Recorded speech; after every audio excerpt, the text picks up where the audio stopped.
Pemirsa, operasi pencarian korban robohnya Pondok Pesantren Al-Qosini di Sidoarjo, Jawa Timur masih terus berlangsung. Targetnya hari ini operasi akan selesai dilakukan. Hal tersebut disampaikan oleh Deputi Bidang Penanganan Darurat BNPB Budi Irawan di posko BNPB pada Senin pagi. Ia mengatakan pihaknya menargetkan proses operasi pencarian korban akan selesai pada hari ini karena sebagian area robohan sudah bersih, terutama sudah mencapai dasar dari gedung musola yang menjadi titik penemuan banyak korban. Hingga hari ini target utama operasi adalah melakukan pembersihan pada sektor lainnya yang menempel pada gedung lama yang masih utuh.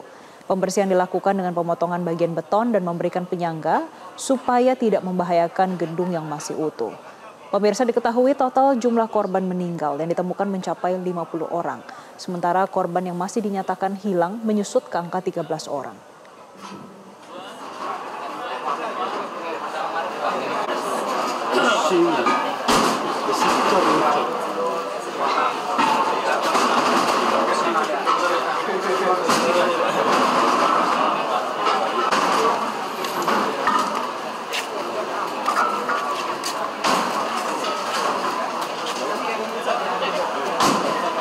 Alhamdulillah telah ditemukan 7 jenazah lagi, sehingga diperkirakan tinggal 13 korban yang akan kita cari di lokasi runtuhnya musola di Pondok Pesantren Sidoarjo ini.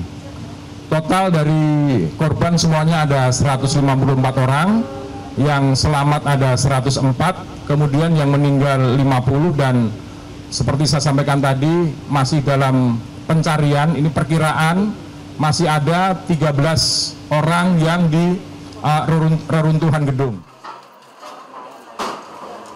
Pemirsa, operasi penyelamatan di lokasi runtuhnya Ponpes Al-Qosini Sidoarjo ditargetkan akan selesai di hari ini. Sementara itu 49 jenazah sudah diterima Rumah Sakit Bayangkara, 1 korban baru diterima di Senin pagi. Untuk mengetahui informasi, kami telah bersama dengan jurnalis Metro TV, ada Arbida Dono Semito di Pondok Pesantren Al-Qosini, serta Belinda Firda yang berada dari Rumah Sakit Bayangkara di Surabaya, Jawa Timur. Kita akan ke Arbida terlebih dahulu. Arbida, evakuasi di siang ini apakah ada temuan korban, lalu akan sampai kapan proses pencarian korban dilakukan di hari ini yang rencananya akan berakhir?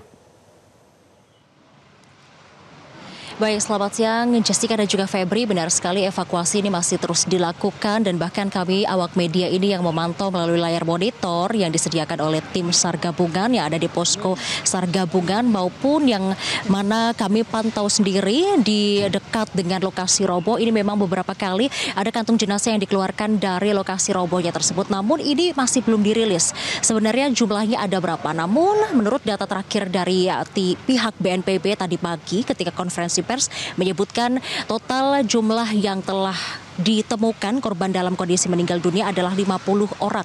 Begitu. Sementara 13 ini masih diprediksi ada di bawah reruntuhan. Sementara itu pemirsa, evakuasi masih terus dilakukan dan ada sejumlah tantangannya, yakni memastikan gedung lama ini yang masih utuh agar tidak terdampak roboh dikarenakan masih menempel dengan bangunan yang roboh, begitu pemirsa. Nah, untuk mengetahui bagaimana sebenarnya suasana situasi ada di sana, saya telah bersama dengan pakar teknik sipil struktur Institut Teknologi 10 November, Bapak Buji Irmawan. Selamat siang, Bapak. Selamat siang, Metro TV. Pak Buji, boleh dijelaskan bagaimana sebenarnya situasi di dalam ini, Pak? Jadi bisa saya sampaikan saat ini merupakan tahap-tahap terakhir di mana proses evakuasi tinggal beberapa korban yang harus bisa dievakuasi, karena barusan kita sudah mengevakuasi beberapa korban dan hanya tinggal di 2 lokasi yang kecil saja. Mudah-mudahan ini bisa segera diselesaikan 1-2 jam ini sehingga kita bisa sampaikan 100% evakuasi korban yang tertinggal itu bisa dinyatakan selesai. Untuk di lokasi A3 yang sudah dipastikan oleh teman-teman Basarnas untuk pengambilan posisi korban. Dan ini kalau sudah selesai, maka berikutnya kami akan lakukan pembersihan terhadap puing-puing yang ada. Kira-kira itu. Oke, kalau begitu Pak, ini apakah optimis akan selesai hari ini? Dan tadi Bapak melihat secara langsung, memang apakah benar di A3 itu ada banyak sekali korban Pak yang ditemukan? Ya, sudah terbukti tadi, sudah kalau tidak salah 4 atau 5 paket sudah dikirim keluar untuk dibawa ke Rumah Sakit Bayangkara.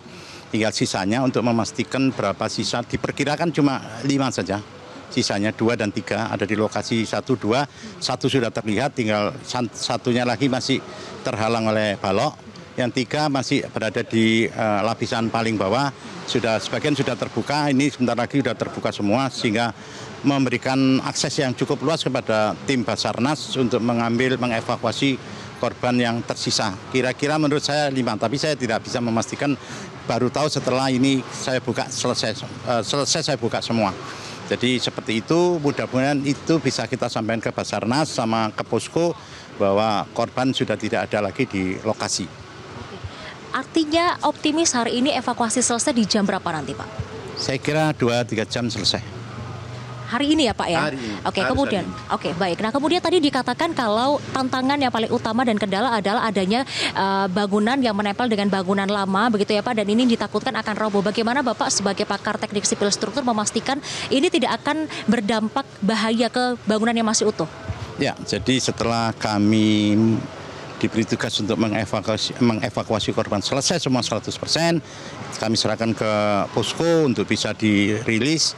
Sehingga langkah berikutnya untuk pembersihan termasuk pembongkaran sisa-sisa puing yang dimana perlu mendapat perhatian adalah terdapat konstruksi atau struktur yang menempel pada bangunan lama existing yang kalau kita tidak hati-hati dalam membongkar itu bisa menyebabkan konstruksi existing yang ada itu tertarik. Dan kalau sudah tertarik dengan kondisi yang ada menyebabkan pasti akan mengalami kerobohan. Oleh sebab itu nanti perlu kehati-hatian, perlu teknik khusus, perlu peralatan yang lengkap agar bisa melepas kaitan puing-puing yang roboh tadi yang bersandar pada bangunan existing bisa rilis, bisa lepas dari connection, dari hubungan supaya pada saat diambil elemen-elemen strukturnya itu tidak mengganggu ke struktur existingnya. Ini perlu kehati-hatian dan ini menjadi perhatian dan kami tidak keburu waktu. Yang penting adalah menyelamatkan bangunan existing sambil membersihkan puing-puing yang ada. Kami bisa bekerja 2-3 hari untuk membersihkan 100% lokasi bersih dari semua puing-puing dan reruntuhan. Demikian. Berarti artinya ini kan kemarin Bapak sudah memberikan rekomendasi pengawasan, sekarang sedang dilakukan untuk memotong yang menempel dengan bangunan yang masih utuh ya Pak? Ya, ini sebagian sudah kita potong. Elemen-elemen yang cukup berat, patahan-patahan balok dan patahan-patahan kolom sudah kita siapkan dan kita mau potong pakai las itu nanti bisa turun satu persatu sehingga sisa yang menempel itu elemen yang tidak terlalu besar dan kita nanti sudah lepas, kita angkat pakai crane, sudah bebas. Sisanya yang di lokasi A1 ini bisa segera kita ambil meskipun saya juga sudah melakukan perkuatan-perkuatan agar tidak bergeser dengan sendirinya. Ini yang kita takutkan. Kalau kita ambil satu persatu, dia tetap stabil, lepas dari bangunan existing, kita langsung ambil satu persatu selesai. Membutuhkan 2-3 hari, tapi kita tidak keburu waktu, tidak dipaksa waktu tertentu, karena memang evakuasi korban sudah selesai 100% hari ini. Oke, berarti bisa dipastikan ini gedung yang menempel itu gedung yang di belakang Bapak ini ya Pak ya, yang 4 lantai ini? Ya. Oke. 5 lantai itu ya. Oke, berarti ini dipastikan ketika itu dipotong tidak akan roboh ya Pak ya? Diupayakan dengan baik supaya tidak roboh. Oke, baik Pak, kemudian apa saja temuan dari tim ahli struktur begitu ya Pak di dalam ketika akhirnya sudah berhasil menyisir sebagian wilayah yang belum. Tadi ada A3, A4. Ini apa lagi Pak temuan yang dapat ditemukan? Sudah tidak ada lagi. A2, A4 sudah bersih semua dari debris, dari sampah-sampah kotoran bangunan. Tinggal A3, di mana A3 itu terdapat banyak korban dan sudah banyak dievakuasi mulai kemarin, tadi pagi dan sisa kira-kira menurut saya ya 5 dan 2 sudah terlihat, tinggal 3 yang di bawah plat lantai 2. Itu sebagian sudah terbuka, ini masih bekerja sehingga tidak ada temuan lagi yang perlu disampaikan. Namun demikian hanya bisa kami sampaikan bahwa untuk kemudian hari perlu berhati-hati dengan masalah teknis yang ada. Ya. Sedikit lagi Pak terkait dengan puing-puing bangunannya ini diarahkan dibuang kemana Pak? Untuk disposal area sudah ditentukan di TPA Jabon, kira-kira 10 km dari lokasi sini dan diletakkan, ditaruh di lokasi tertentu supaya nanti ada siapapun yang memeriksa itu bisa dilihat di lokasi TPA Jabon. Oke, Baik, yang terakhir mungkin Bapak imbauan sedikit Bapak terkait dengan proses evakuasi ini yang ini sudah masuk hari ke-8 dan termasuk prediksinya akan menjadi hari terakhir seperti apa? Ya, kembali lagi ini sudah petugas gabungan Polri TNI bekerja dengan baik, koordinasi yang baik, dibantu dengan Pemda Provinsi dan Pemda Kabupaten, di mana yang perlu kita perhatikan kepada semua pihak yang akan membangun fasilitas umum, baik fasilitas pendidikan dan fasilitas umum lainnya, mohon diperhatikan permasalahan teknis. SNI yang ada mohon dimanfaatkan untuk bisa memperoleh bangunan-bangunan teknis yang handal, tahan berumur 25 sampai 50 tahun terhadap beban baik gravitasi maupun gempa, sehingga kita bisa memanfaatkan aset itu untuk difungsikan dengan baik. Itu yang mesti kita harus perhatikan. Silakan untuk memperhatikan masalah teknis dengan standar nasional Indonesia yang sudah berlaku. Baik Pak Puji, terima kasih untuk waktunya. Semoga evakuasi segera selesai dilakukan ya Pak ya, dan semua korban bisa seluruhnya ditemukan hari ini. Terima kasih Pak Puji untuk waktunya. Baik Pak, sukses selalu juga Pak. Nah itu tadi pemirsa perbincangan saya dengan tim ahli atau pakar teknik sipil struktur ITS Pak Puji Irbawan yang tadi menyebutkan bahwa ini ada prediksi yang masih ada di bawah reruntuhan adalah 5 orang yang ada di bagian yang belum tersisir begitu ya, atau yang sedang pembersihan pembongkaran puing-puing bangunan yang ada di sektor kalau tidak salah tadi A3 begitu yang ada di sini. Dan memang tadi dijelaskan bahwa ada tantangan, ada kendala yang disebabkan karena bangunan yang roboh ini menempel dengan gedung lama yang ada di belakang saya ini pemirsa. Ini adalah gedung lama yang berwarna hijau berlantai 5 ini. Ini adalah gedung yang menempel dengan gedung yang sedang roboh maksud kami. Sehingga ini menjadi tantangan bagaimana tim ITS bekerja sama, berkoordinasi, memberikan rekomendasi kepada Basarnas, BNPB dan lain sebagainya, tim SAR gabungan untuk nantinya melakukan pembongkaran puing-puing bangunan secara hati-hati agar gedung yang masih utuh atau gedung lama ini tidak ikut roboh begitu atau tidak berpotensi berbahaya pada kedepannya ketika pembongkaran ini dilakukan. Nah memang ini selaras apa yang disampaikan Pak Muji dengan apa yang disampaikan oleh pihak BNPB yang menyebutkan bahwa target selesai operasi dan evakuasi ini pada hari ini. Tentunya kita akan doakan bersama-sama agar korban semua seluruhnya ditemukan dan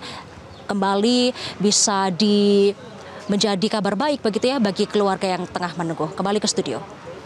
Baik Arbida, kita akan nantikan dan update lagi dalam 2 hingga 3 jam ke depan terkait dengan proses evakuasi. Terima kasih atas laporan Anda langsung dari Sidoarjo, Jawa Timur. Kita ke jelajahi cara baru mendapatkan informasi. Download Metro TV Extend sekarang.